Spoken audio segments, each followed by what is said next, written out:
제 발표 주제에서 중요한 것은 우리가 지금까지 어떻게 변했는지, 패널 자료의 목적이 변화를 측정하는 건데요. 최근에 2014년 이후의 변화들을 확인했을 때 지속적으로 시장에서의 분배는 크게 개선되지 않더라도 국가 개입으로 인한 삶의 질 개선은 매우 뚜렷하게 나타나고 있습니다. 특히 우리가 빈곤율이라든가 빈곤갭과 같이 빈곤을 측정하는 여러 가지 지표들이 있는데 국가의 공적 이전 또는 조세 부담, 사회보장 기여와 같이 국가의 개입의 효과를 봤을 때 개입의 효과가 매우 뚜렷하게 나타나고 있고 특히 2016년 이후에 국가 개입이 더 긍정적으로 나타나고 있다는 점이 중요한 발견이라고 할 수 있습니다. 즉 우리가 다른 나라하고 비교해서 어느 수준이라고 명확하게 얘기하기는 어렵겠지만 지속적으로 우리나라 사람들의 삶의 질은 국가의 복지 정책을 통해서 개선되고 있다라는 점은 명확합니다.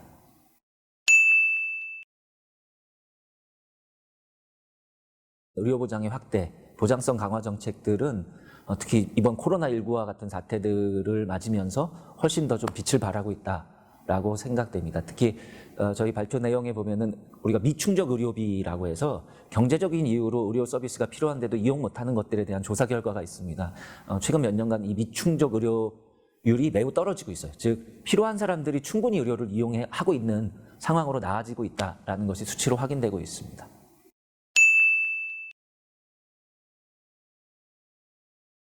경제적인 환경의 변화 중에서 특히 이 복지와 삶의 질에 영향을 미치는 건 고용입니다. 코로나19로 인해서 어떤 특정한 산업들이 매우 직접적인 불황에 빠질 가능성이 있습니다. 전반적인 경제 침체는 아니더라도 산업별로 영향이 매우 다르게 나타나고 있어서 그러한 특정 산업에서 일자리가 줄어들고 일자리가 매우 불안해졌을 때 우리가 이 인력들을 어떻게 흡수하느냐가 굉장히 중요한 문제가 될 것 같고요.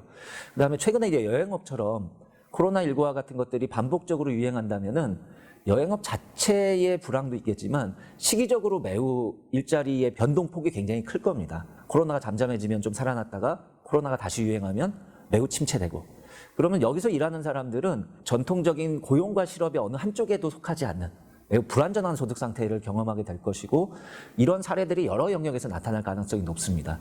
따라서 지금까지의 사회보장은 우리가 실업이냐 고용이냐 구별해서 실업에 타겟팅하거나 빈곤하냐 아니냐를 구별해서 빈곤한 사람한테 타겟팅하거나 이런 방식의 어떤 타겟팅된 정책들을 많이 펴왔는데 앞으로는 이것들이 조금 더 유연해질 필요가 있다.